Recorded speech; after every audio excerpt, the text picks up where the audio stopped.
はい、キツネです。混乱針や毒針の効果時間について検証していきます。まずは混乱針です。バフを4つマックス状態にします。その結果、やってみます。まず、巨体鬼兵についてヘッドショットで混乱針を打ってみます。遅いので3倍速で進めてみます。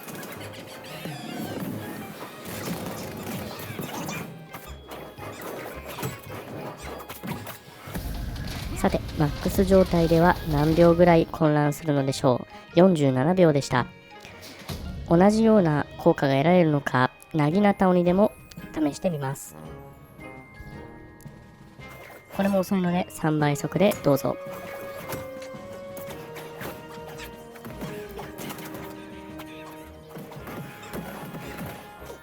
なぎなた鬼にヘッドショットをかました場合、何秒で混乱の効果が終わるでしょうか。はい、同じく47秒でした。個体差はありません。次に今度、胴体に対して命中させていきます。遅いので5倍速でいきます。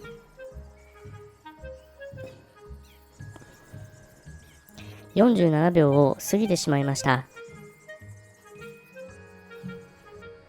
さて、結局1分10秒、70秒ぐらいで止まりましたが、表にまとめるとこんな感じです。状態以上4マス威力4マスの場合、混乱針を吹くと、胴体に当てれば70秒混乱します。ヘッショすると47秒にとどまります。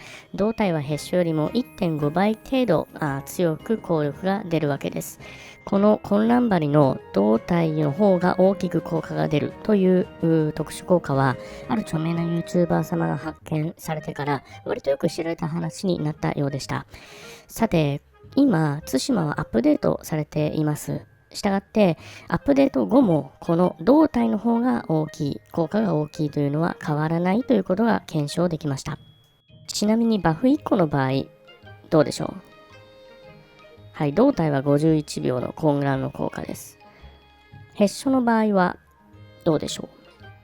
はい、34秒です。ですので、バフ1個の場合も、やはり胴体はヘッショより 1.5 倍強いわけです。さらに、状態上の威力、これ混乱に乗るでしょうか。一応検証してみます。15% の威力の場合は、57秒でした。30% の状態の以上の威力の場合は、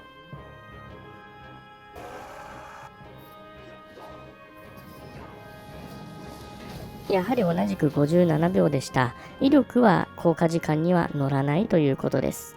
それでは、視覚の新しい特技の毒の果実、これはどうでしょうか。毒の果実に状態上の威力が乗るかどうか検証するため、効果時間 27%、威力 31% で検証してみました。だいたいこれぐらい減ります。さて次に威力を半減させたバフでやってみます。威力 15% だとどうでしょう。減り具合はどうでしょうか。